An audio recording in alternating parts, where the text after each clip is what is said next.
الله أكبر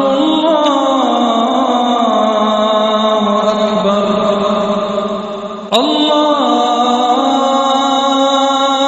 أكبر الله أكبر الحمد الله لله وكفى والصلاة والسلام على سيد الرسل وخاتم الأنبياء أما بعد فقد قال رسول الله صلى الله عليه وسلم تابعوا بين الحج والعمرة فإنهما ينفيان الفقر والخطايا كما ينفي الكير حبث الحديد أو كما قال عليه الصلاة والسلام صدق رسول الله صلى الله عليه وسلم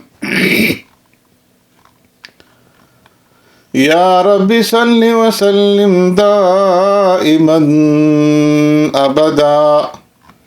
على حبيبك خير الخلق كلهم هو الحبيب الذي ترجى شفاعته لكل هول من الأهوال مقتحم. معزز سامعین و ناظرین، حج دین اسلام کا ایک اہم رکن اور اس کا بنیادی ستون ہے جس کے اوپر اسلام کی عمارت قائم ہے۔ پیارے پیغمبر صلی اللہ علیہ وسلم نے حج کو ارکان اسلام میں شمار فرمایا ہے اور فرمایا کہ بنی الاسلام علی خمس، اسلام کی بنیاد 5 چیزوں کے اوپر ہے۔ اللہ رب العزت کی وحدانیت اور پیارے پیغمبر صلی اللہ علیہ وسلم کی رسالت کی گواہی دینا، نماز قائم کرنا، زکوٰۃ ادا کرنا اور حج بیت اللہ کرنا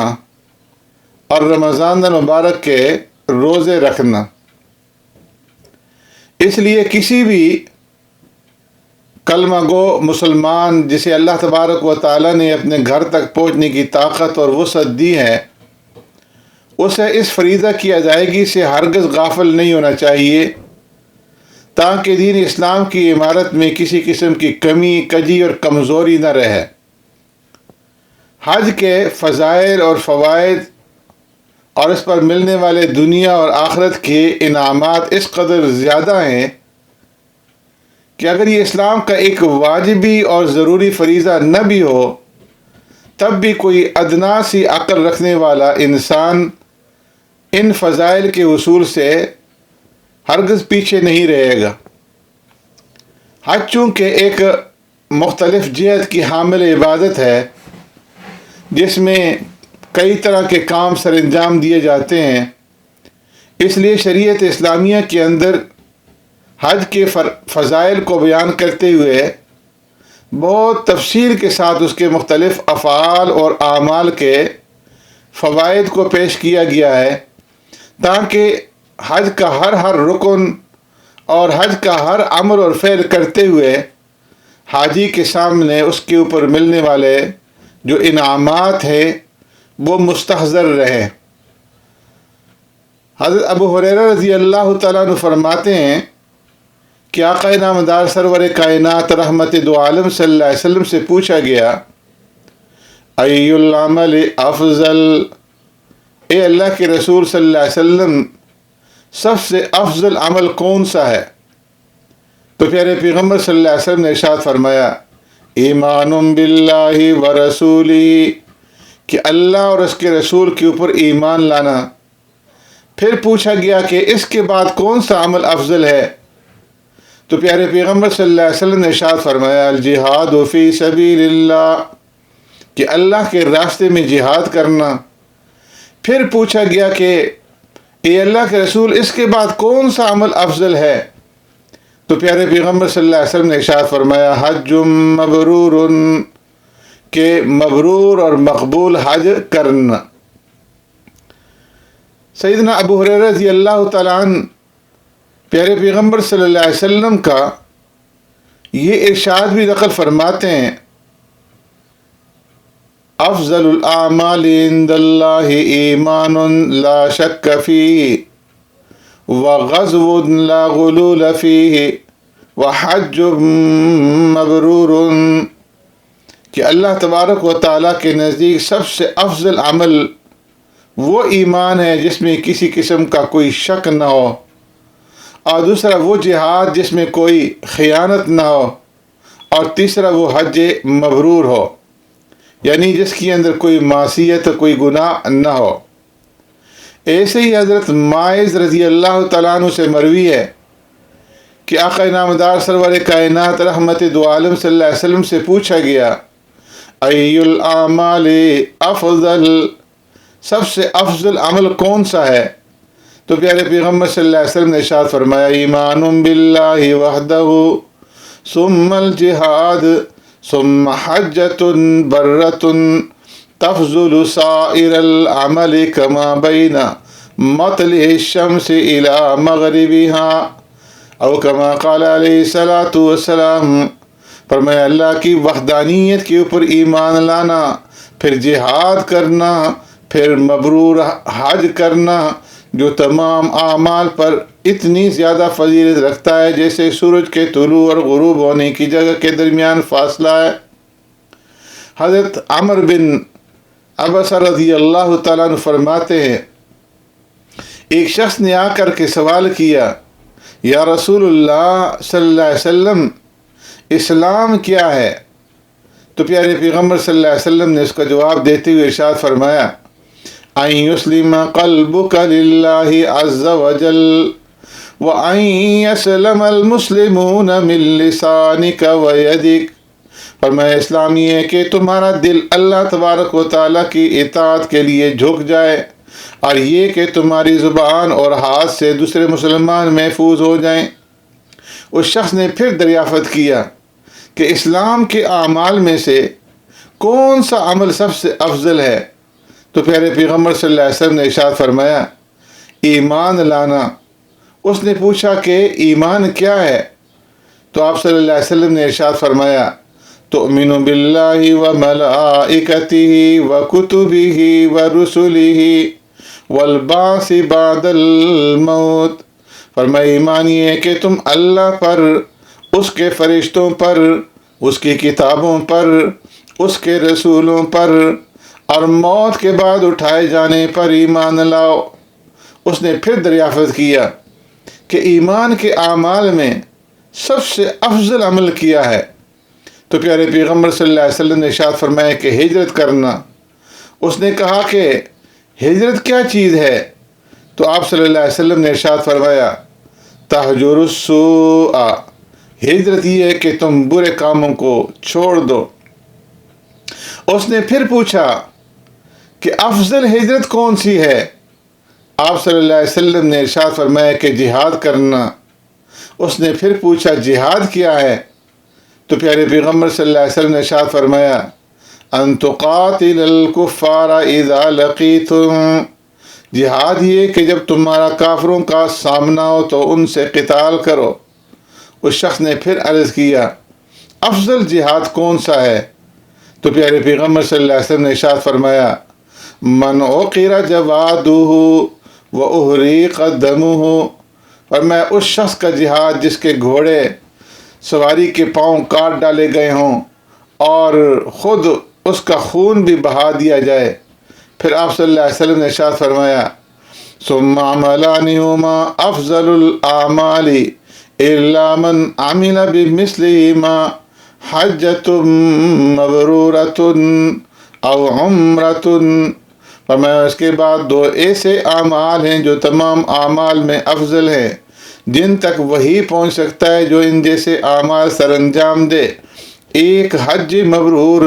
اور دوسرا عمرہ کرنا۔ ایسے ہی حضرت ابو ہریرہ رضی اللہ تعالیٰ عنہ کی ایک دوسری روایت کے اندر ہے آپ پیارے پیغمبر صلی اللہ علیہ وسلم کا ارشاد نقل فرماتے ہیں کہ آپ صلی اللہ علیہ وسلم نے ارشاد فرمایا من حج للہ فلم یرفس ولم یفسق رجع کیوم ولدتہ امہ، فرمایا جس نے اللہ کی رضا اور اس کی خوشنودی کے لیے حج کیا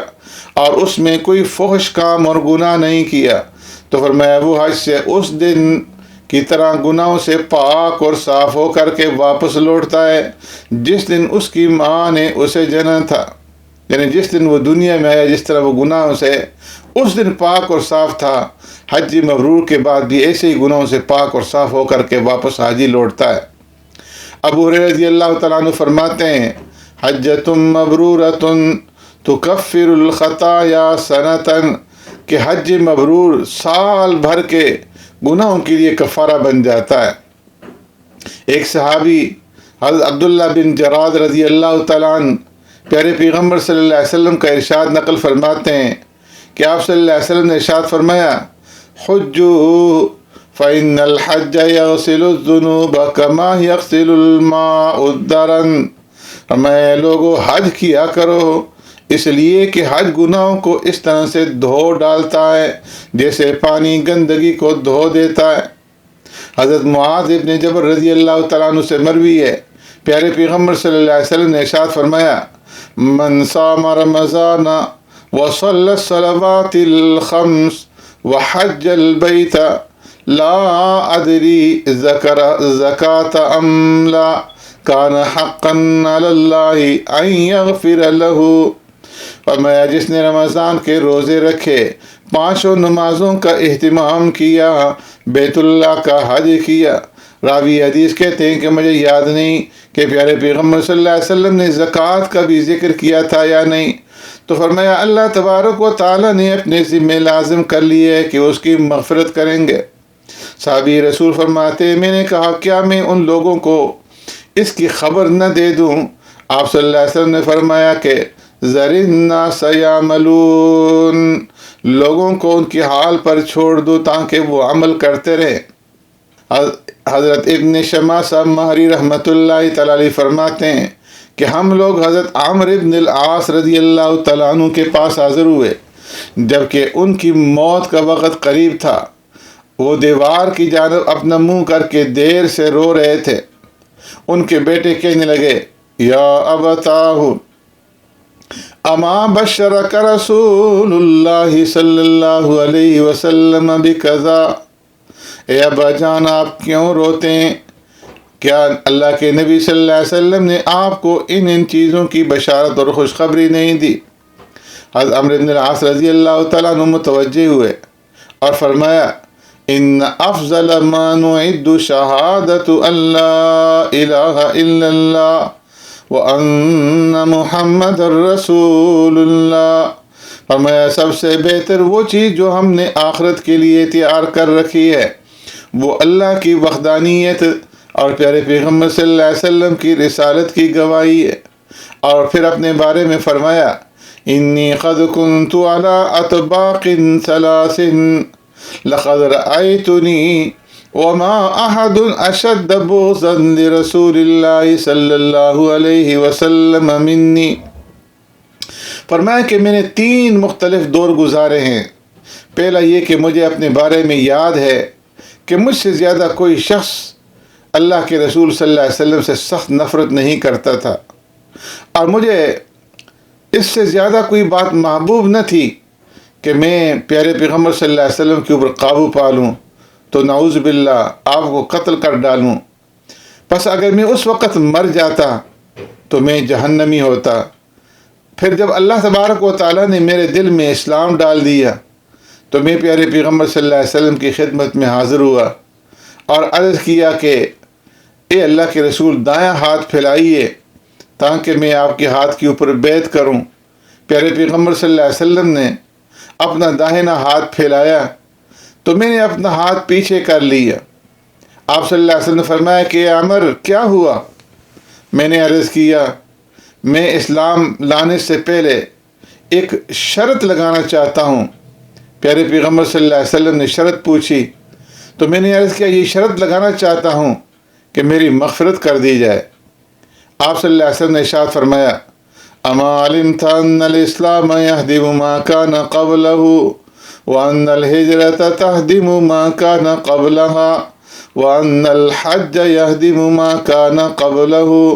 اے عمر، کیا تم نہیں جانتے کہ اسلام لانا پچھلے تمام گناہوں کو منہدم کر کے رکھ دیتا ہے، ڈھا کے مٹا کے رکھ دیتا ہے؟ اور فرمایا ہجرت کرنا پچھلے تمام گناہوں کو منہدم کر دیتا ہے، اور حج کرنا پچھلے تمام گناہوں کو منہدم کر دیتا ہے۔ اس حدیث سے معلوم ہوا کہ حج کرنے سے پچھلے سارے گناہ معاف ہو جاتے ہیں، مٹ جاتے ہیں۔ حضرت عمرو بن العاص رضی اللہ تعالیٰ عنہ فرماتے ہیں اس کے بعد میری حالت ایسی ہو گئی تھی کہ کوئی شخص میرے نزدیک میری نگاہ میں آقا نامدار سرور کائنات رحمت دو عالم صلی اللہ علیہ وسلم سے زیادہ محبوب اور معزز نہیں تھا، لیکن اس کے باوجود میں پیارے پیغمبر صلی اللہ علیہ وسلم کی عظمت کی وجہ سے آپ کو نظر بھر کر کے نہیں دیکھ سکتا تھا۔ فرماتے ہیں کہ یہی وجہ ہے کہ اگر آج مجھ سے پوچھا جائے کہ میں پیارے پیغمبر صلی اللہ علیہ وسلم کی ہیئت کو، ان کی شکل و صورت کو، ان کی شباہت کو بیان کروں تو میں نہیں کر سکوں گا، کیونکہ میں نے آپ کو نظر بھر کر کے دیکھا ہی نہیں۔ اور یہ وہ حالت تھی کہ اگر میں اس حال میں مر جاتا تو مجھے امید تھی کہ میں اہل جنت میں سے ہوں۔ فرمایا اس کے بعد مجھ پر ایسی اشیاء آ لگیں کہ مجھے نہیں معلوم کہ اس میں میرا کیا حال ہوا ہے، اس لیے اب مجھے ڈر لگ رہا ہے کہ میرا کیا بنے گا۔ اس کے بعد انہوں نے وصیت کرتے ہوئے اپنے بیٹوں کے سامنے ارشاد فرمایا فَإِذَا أَنَا مُتُّ فَلَا تَصْحَبْنِي نَائِحَةٌ وَلَا نَارٌ فَإِذَا دَفَنْتُمُونِي فَشُنُّوا عَلَيَّ التُّرَابَ شَنًّا ثُمَّ أَقِيمُوا حَوْلَ قَبْرِي قَدْرَ مَا تُنْحَرُ جُزُورٌ وَيُقْسَمُ لَحْمُهَا حَتَّى أَسْتَأْنِسَ بِكُمْ وَأَنْظُرَ مَاذَا أُرَاجِعُ بِهِ رُسُلَ رَبِّي۔ فرمایا اگر میں مر جاؤں تو زمانہ جاہلیت کی طرح میرے اوپر کوئی نوحہ نہ کرنا، رونا دھونا اور گریبان پھاڑنے والی عمل جو ہے وہ نہ کرنا، نوحہ کرنے والی عورت اور آگ میرے ساتھ نہ جائے، اور جب تم لوگ مجھے دفن کر چکو تو مجھ پر یعنی میری قبر کے اوپر تھوڑا تھوڑا کر کے پانی چھڑکنا، اور میری قبر کے ارد گرد اتنی دیر کھڑے رہنا کہ جتنی دیر میں ایک اونٹ کو ذبح کر کے نہر کر کے اس کا گوشت جو ہے وہ تقسیم کر دیا جاتا ہے، تاکہ میں تمہارے ذریعے سے کچھ انسیت حاصل کر سکوں اور دیکھ سکوں کہ مجھے اپنے پروردگار کے فرشتوں کے سوالات کا کیا جواب دینا ہے۔ حج کرنے والے کے گناہوں کی مغفرت کیوں نہ ہوگی جبکہ اس کے لیے خود رحمت کائنات، مستجاب الدعوات، آقا نامدار سرور کائنات جناب محمد الرسول اللہ صلی اللہ علیہ وسلم نے مغفرت کی دعا مانگی ہے۔ چنانچہ حضرت ابو ہریرہ رضی اللہ تعالیٰ عنہ سے مروی ہے کہ پیارے پیغمبر صلی اللہ علیہ وسلم نے ارشاد فرمایا اللہم اغفر للحاج ولمن استغفر له الحاج۔ اے اللہ تو حاجی کی مغفرت فرما اور اس کی بھی مغفرت فرما دے جس کے لیے حاجی استغفار کرے۔ حضرت ابو ہریرہ رضی اللہ تعالی عنہ پیارے پیغمبر صلی اللہ علیہ وسلم کا یہ ارشاد نقل فرماتے ہیں العمرۃ الی العمرۃ کفارۃ لما بینہما والحج المبرور لیس له جزاء الا الجنہ۔ فرمایا ایک عمرہ دوسرے عمرے تک کے ان تمام گناہوں کا کفارہ ہے جو ان کے درمیان ہوئے ہوں، اور فرمایا حج مبرور کا بدلہ سوائے جنت کے کچھ نہیں۔ ایک دوسری حدیث میں حضرت ابو درداء رضی اللہ تعالی عنہ پیارے پیغمبر صلی اللہ علیہ وسلم کا یہ ارشاد نقل فرماتے ہیں کہ آپ صلی اللہ علیہ وسلم نے ارشاد فرمایا خمس من جاء بهن مع ایمان دخل الجنہ من حافظ على الصلوات الخمس على وضوئهن وركوعهن وسجودهن ومواقيتهن وصام رمضان وحج البيت إن استطاع إليه سبيلا وآتى الزكاة طيبة بها نفسه وَأَدَّى الْأَمَانَةَ قَالُوا يَا أَبَا الدَّرْدَاءِ وَمَا أَدَاءُ الْأَمَانَةِ قَالَ الْغُسْلُ مِنَ الْجَنَابَةِ۔ فرمایا 5 چیزیں ایسی ہیں جن کو ایمان کی حالت میں لے کر آنے والا جنت میں داخل ہوگا۔ ایک وہ جو 5 نمازوں کو ان کے اوقات میں اچھی طرح سے وضو کر کے رکوع اور سجدے کے ساتھ ادا کرتا ہے، یعنی رکوع بھی اچھے طریقے سے کرتا ہے اور سجدہ بھی اچھے طریقے سے ادا کرتا ہے۔ اور فرمایا دوسرا وہ جو رمضان کے روزے رکھے، تیسرا وہ جو بیت اللہ شریف کا حج کرے جبکہ اس تک پہنچنے کی اس کے پاس استطاعت اور طاقت ہو، اور فرمایا چوتھا وہ جو دلی رضامندی کے ساتھ زکوٰۃ ادا کرے، اور 5واں وہ جو امانت کو مستحقین تک ادا کرے۔ لوگوں نے پوچھا اے ابو درداء امانت کی ادائیگی کیا ہے؟ انہوں نے فرمایا کہ جنابت کا غسل صحیح طریقے سے کرنا۔ فرمایا کہ جہاد اسلام کا ایک عظیم الشان حکم ہے کہ اسے صعوبت اور مشقت اور قربانی کی وجہ سے اسلام کی کوہان کی بلندی کا درجہ جو ہے وہ دیا گیا ہے، جس سے اس کی عظمت اور رفعت معلوم ہوتی ہے۔ اور حج کی بہت بڑی فضیلت ہے کہ اسے جہاد کے برابر قرار دیا گیا ہے۔ حضرت حسین ابن علی رضی اللہ تعالیٰ عنہ فرماتے ہیں کہ کسی شخص نے پیارے پیغمبر صلی اللہ علیہ وسلم سے عرض کیا انی جبان و انی ضعیف یا رسول اللہ صلی اللہ علیہ وسلم، میں بزدل اور کمزور ہوں، اس لیے میں جہاد پر نہیں جا سکتا،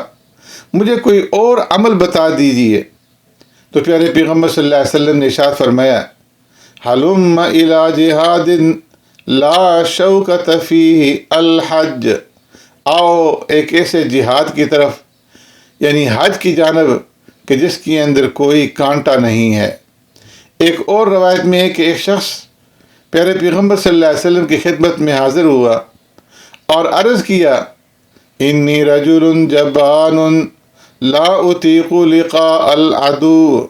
اے اللہ کے رسول میں ایک کمزور دل کا شخص ہوں، دشمن کا سامنا کرنے کی طاقت نہیں رکھتا، مجھے کوئی عمل بتا دیجیے۔ تو پیارے پیغمبر صلی اللہ علیہ وسلم نے ارشاد فرمایا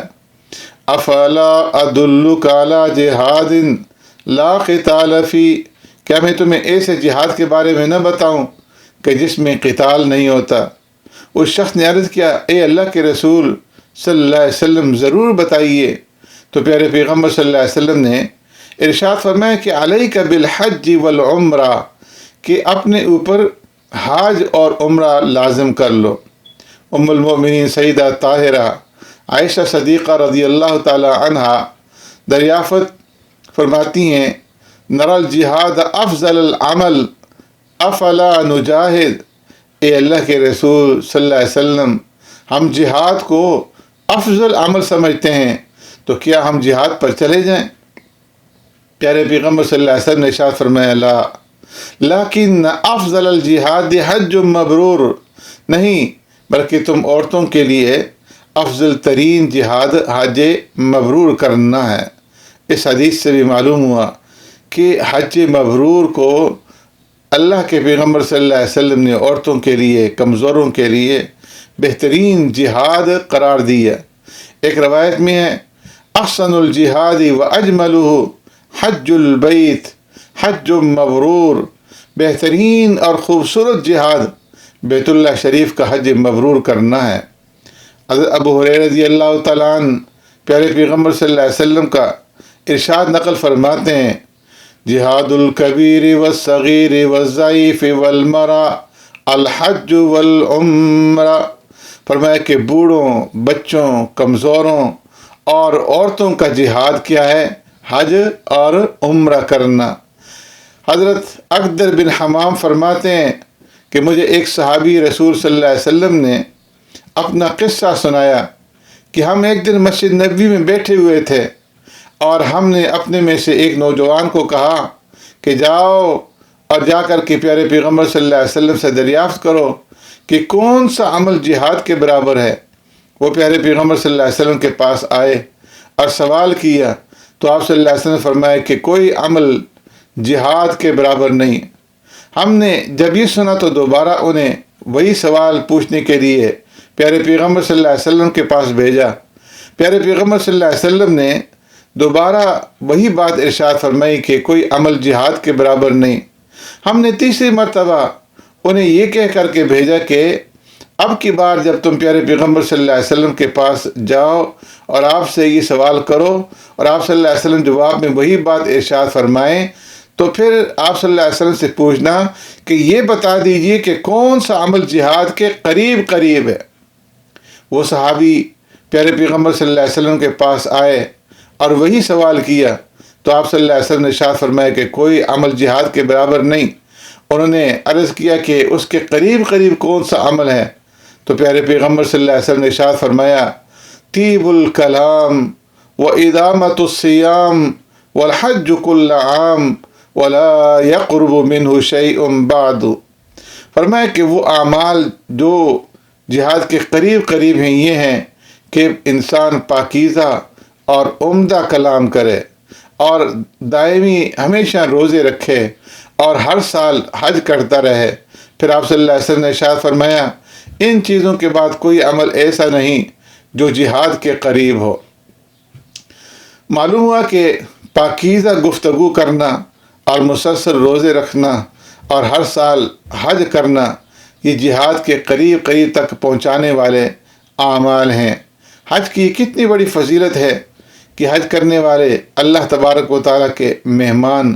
اور اللہ تبارک و تعالیٰ ان کا میزبان ہوتا ہے، اور جس کا میزبان اللہ ہو تو خود ہی اندازہ لگا لیجئے اور خود ہی سوچئے کہ اس کی خاطر تواضع کس شاندار اور کس اکرام کے ساتھ ہوگی اور اس کا کتنا عظیم الشان مرتبہ ہوگا۔ ابو ہریرہ رضی اللہ تعالیٰ عنہ فرماتے ہیں کہ پیارے پیغمبر صلی اللہ علیہ وسلم نے ارشاد فرمایا وفد اللہ ثلاثۃ الغازی والحاج والمعتمر۔ فرمایا اللہ کے مہمان تین قسم کے لوگ ہیں، ایک جہاد کرنے والے، دوسرے حج کرنے والے اور تیسرے عمرہ کرنے والے۔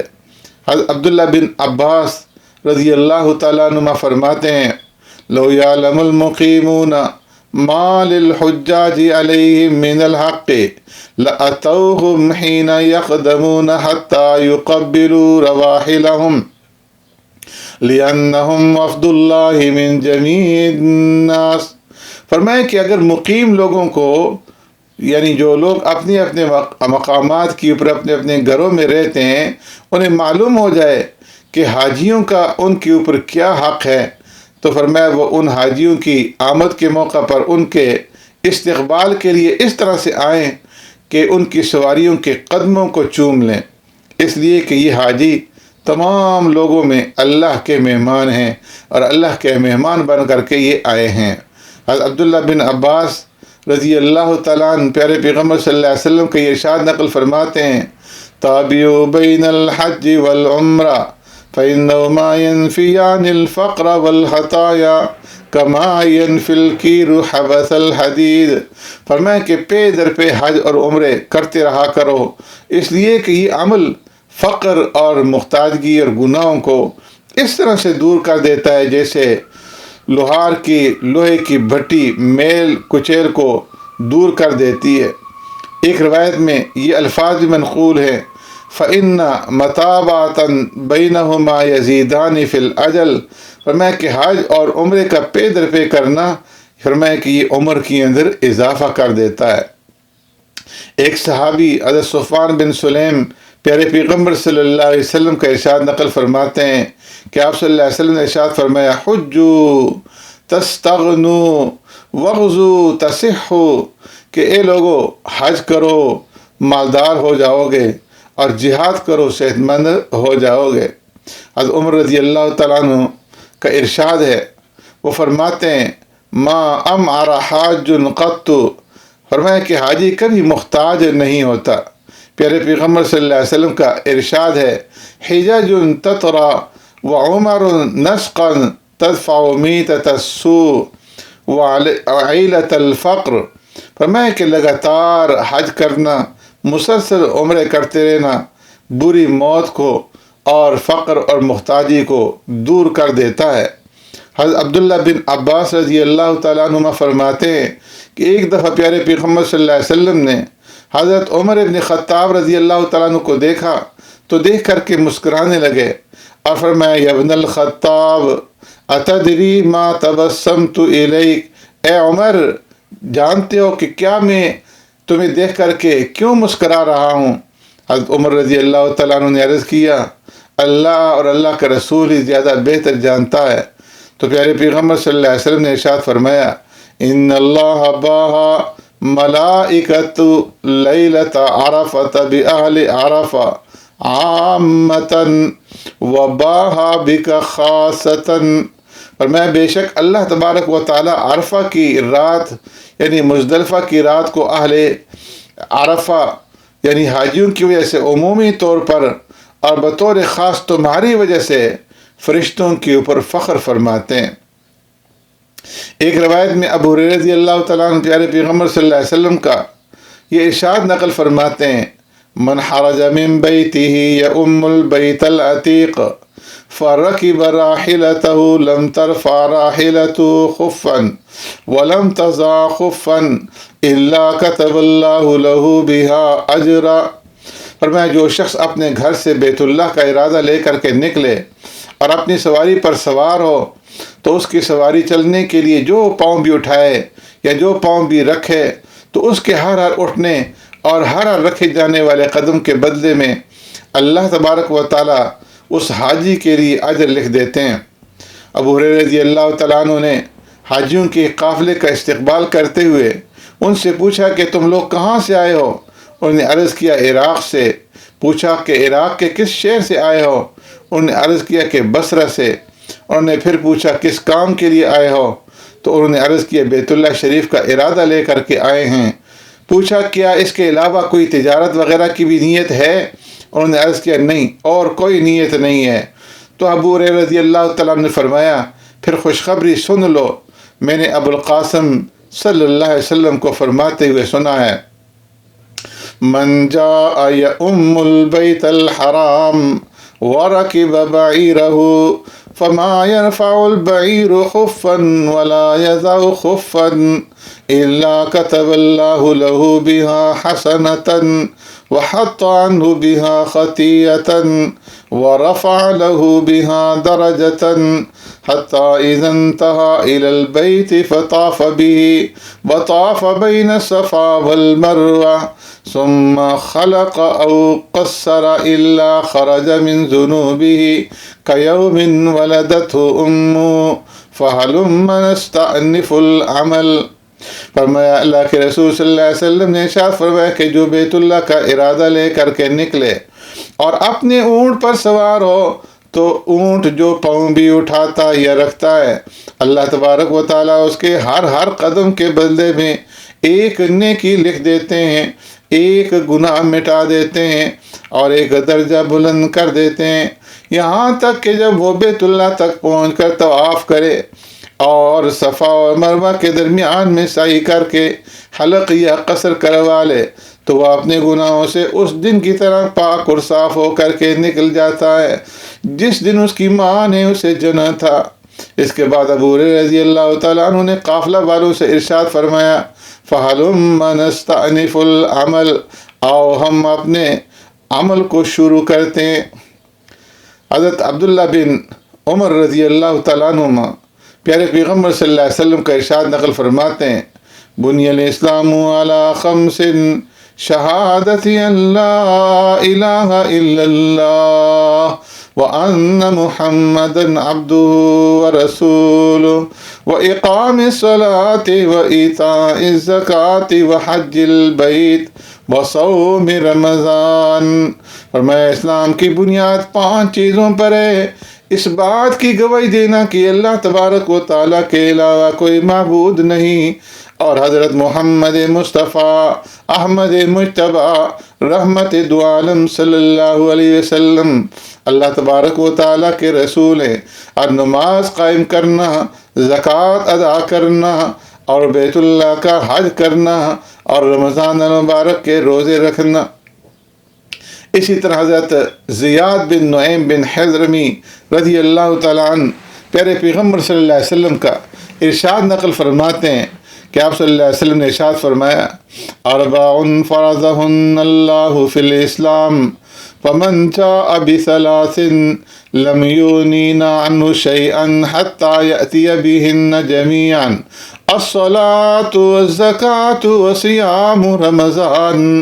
وحج البیت۔ فرمایا 4 بنیادی چیزیں اللہ تبارک و تعالیٰ نے اسلام میں فرض کی ہیں، جس نے ان میں سے 3 پر بھی عمل کیا، ایک کو ترک کر دیا، چھوڑ دیا، تب بھی وہ اسے کوئی فائدہ نہیں دیں گی جب تک کہ وہ ان 4 چیزوں کے اوپر عمل نہ کرے۔ اور وہ 4 چیزیں کیا ہیں؟ فرمایا وہ نماز، زکوٰۃ، روزہ اور بیت اللہ شریف کا حج کرنا ہے۔ حضرت ابو ہریرہ رضی اللہ تعالیٰ عنہ فرماتے ہیں کہ ایک شخص اپنے مناسک کے حج سے فارغ ہو کر حضرت عمر رضی اللہ تعالیٰ عنہ کے پاس سے گزرا۔ حضرت عمر رضی اللہ تعالیٰ عنہ نے اس سے پوچھا، احججت، کیا تم نے حج کر لیا؟ اس نے کہا، نعم، جی ہاں۔ حضرت عمر رضی اللہ تعالیٰ عنہ نے پوچھا، اجتنبت ما نہیت عنہ، کیا تم حج میں اللہ کی منع کردہ چیزوں سے بچے تھے؟ تم نے اپنے آپ کو بچا کر کے رکھا تھا؟ تو اس شخص نے عرض کیا کہ میں نے اس میں کوئی کمی نہیں چھوڑی۔ حضرت عمر رضی اللہ تعالیٰ عنہ فرمایا، استقبل عملک، جاؤ اب نئے سرے سے عمل کرو، کیونکہ تمہارے پچھلے گناہ معاف ہو چکے ہیں۔ اب اپنی نئی زندگی شروع کرو، اس لیے کہ اب تم پچھلے گناہ جو ہے تمہارے معاف ہو چکے ہیں۔ حضرت زید بن خالد جوہنی رضی اللہ تعالیٰ عنہ پیارے پیغمبر صلی اللہ علیہ وسلم کا یہ ارشاد نقل فرماتے ہیں، فرمایا کہ آپ صلی اللہ علیہ وسلم نے ارشاد فرمایا، من جہز غازیا او جہز حاجا او خلفہ فی اہلہ او فطر صائما کان له مثل اجورہم من غیر ان ینتقص من اجورہم شیء۔ فرمایا جس نے کسی غازی کو، کسی جہاد کرنے والے مجاہد کو یا کسی حاجی کو حج کے لیے تیار کیا اور اس کے پیچھے اس کے گھر والوں کی دیکھ بھال کی، یا کسی روزے دار کو روزہ افطار کرایا، تو اس کے لیے ان مجاہد، ان حاجی اور روزے دار لوگوں کے جیسا اجر ہوگا، اور ان لوگوں کے اجر میں بھی کوئی کمی نہیں کی جائے گی۔ ابو ہریرہ رضی اللہ تعالیٰ عنہ فرماتے ہیں پیارے پیغمبر صلی اللہ علیہ وسلم نے ارشاد فرمایا، اللہم اغفر للحاج ولمن استغفر له الحاج، اے اللہ حاجی کی مغفرت فرما اور اس کی بھی مغفرت فرما جس کے لیے حاجی استغفار کرے۔ کتنی بڑی فضیلت ہے کہ خود اللہ کے رسول صلی اللہ علیہ وسلم حاجی کی مغفرت کے لیے دعا فرما رہے ہیں، اور پھر حاجی جس کی مغفرت کے لیے دعا کرے اس کے لیے بھی دعا فرما رہے ہیں۔ اللہ کے رسول صلی اللہ علیہ وسلم نے جس کے حق میں دعا فرمائی اس کی قبولیت میں کیا شک ہو سکتا ہے؟ عمر بن الخطاب رضی اللہ تعالیٰ فرماتے ہیں، الحاج والغازی والمعتمر وفد اللہ سأل اللہ فآتاہم ودعاہم فأجابوا۔ فرمایا کہ حاجی، حج کرنے والا، مجاہد، جہاد کرنے والا اور عمرہ کرنے والے، فرمایا کہ یہ لوگ اللہ کے مہمان ہیں۔ حج کرنے والا بھی مہمان، عمرہ کرنے والا بھی مہمان، اور جہاد کرنے والا بھی اللہ کا مہمان۔ اگر اللہ سے کسی چیز کا یہ لوگ سوال کریں تو اللہ تبارک و تعالیٰ ان کو عطا کر دیں، اور اللہ سے دعا مانگیں تو اللہ تبارک و تعالیٰ ان کی دعا کو قبول فرما لیں۔ حضرت جابر بن عبداللہ رضی اللہ تعالیٰ عنہ حج اور عمرہ کرنے والوں کے بارے میں ارشاد فرماتے ہیں، اولئک الذین یسألون اللہ فیعطیہم سؤالہم۔ فرمایا یہ وہ خوش نصیب لوگ ہیں کہ جو اللہ تبارک و تعالیٰ سے مانگتے ہیں تو اللہ تبارک و تعالیٰ انہیں عطا فرما دیتے ہیں۔ حضرت عمر رضی اللہ تعالیٰ عنہ نے پیارے پیغمبر صلی اللہ علیہ وسلم سے عمرہ کے لیے جانے کی اجازت مانگی۔ آپ صلی اللہ علیہ وسلم نے انہیں اجازت عطا فرما دی اور ارشاد فرمایا، یا اخی اشرکنا فی شیء من دعائک ولا تنسنا، اے میرے بھائی ہمیں بھی اپنی دعا میں شریک کر لینا اور ہمیں بھول نہ جانا۔ یہ پیارے پیغمبر صلی اللہ علیہ وسلم کی سنت ہے۔ اس لیے جب بھی کوئی حج کے لیے عمرے کے لیے جائے تو آپ بھی پیارے پیغمبر صلی اللہ علیہ وسلم کی سنت کی اتباع کرتے ہوئے اس سے دعا کی درخواست کریں کہ آپ ہمیں وہاں پہ جا کر کے اپنی دعاؤں کے اندر یاد رکھنا اور اپنی دعاؤں کے اندر ہمیں بھولنا نہیں۔ ام المؤمنین سیدہ طاہرہ عائشہ صدیقہ رضی اللہ تعالی عنہ پیارے پیغمبر صلی اللہ علیہ وسلم کا ارشاد نقل فرماتی ہیں، فَإِذَا خَرَجَ الْحَاجُّ مِن بَيْتِهِ كَانَ فِي حِرْزِ اللَّهِ فَإِنْ مَاتَ قَبْلَ أَنْ يَقْضِيَ نُسُكَهُ غَفَرَ اللَّهُ لَهُ مَا تَقَدَّمَ مِن ذَنْبِهِ وَمَا تَأَخَّرَ۔ فرمایا جب حاجی اپنے گھر سے حج کے لیے نکلتا ہے تو وہ اللہ کی حفاظت میں ہوتا ہے، پس اگر وہ مناسک کی حج کی ادائیگی سے پہلے ہی مر جائے تو اللہ تبارک و تعالیٰ اس کے اگلے پچھلے تمام گناہ معاف فرما دیتے ہیں۔ کتنا بڑا مقام ہے، کتنی بڑی فضیلت ہے حاجی کے لیے۔ حضرت ابو موسیٰ اشعری رضی اللہ تعالیٰ عنہ سے کسی نے حاجی کی فضیلت پوچھی تو انہوں نے ارشاد فرمایا کہ ان الحاج یشفع فی 400 بیت من قومی، فرمایا کہ بے شک حاجی اپنی قوم کے 400 گھرانوں کے حق میں سفارش کرے گا۔ یعنی حاجی جس نے حج کیا ہے حج مبرور، وہ اپنے 400 گھرانوں کے حق میں سفارش کرے گا۔ حضرت طلحہ بن مصرف رحمۃ اللہ تعالی علیہ فرماتے ہیں کہ من اخلاق الصالحین ان یحجوا باہلیہم واولادہم، اپنے اہل اور اولاد کے ساتھ حج کرنا اللہ کے نیک بندوں کا طریقہ ہے۔ تو کتنی زیادہ فضیلتیں ہیں جو پیارے پیغمبر صلی اللہ علیہ وسلم نے حج اور عمرہ کرنے والوں کے حق میں بیان فرمائی ہیں۔ اس لیے جن کو اللہ رب العزت نے قوت دی ہے، طاقت دی ہے، استطاعت دی ہے، مالی طاقت اور قوت ان کے پاس موجود ہے اور ان کے اوپر حج فرض ہے اور وہ کسی وجہ سے حج نہیں کر سکے، سستی کی وجہ سے، غفلت کی وجہ سے، کوتاہی کی وجہ سے، تو ان فضیلتوں کو سامنے رکھتے ہوئے فوراً سے پہلے جو ہے وہ اپنے آپ کو حج کے لیے فارغ کر دیں اور جلد سے جلد جو ہے اللہ کے گھر پہنچنے کی کوشش کریں، اپنا فرض حج ادا کریں۔ اللہ تبارک و تعالیٰ پیارے پیغمبر صلی اللہ علیہ وسلم کی زبان عطر سے بیان کی ہوئی ان تمام فضائل کے اندر ہمارا بھی بھرپور حصہ فرما دے اور ہمیں زندگی کے اندر بار بار حج مبرور اور حج مقبول نصیب فرمائے، بار بار حرمین شریفین کی زیارت نصیب فرمائے۔ سبحانک اللہم و بحمدک، نشہد ان لا الہ الا انت، نستغفرک و نتوب الیک۔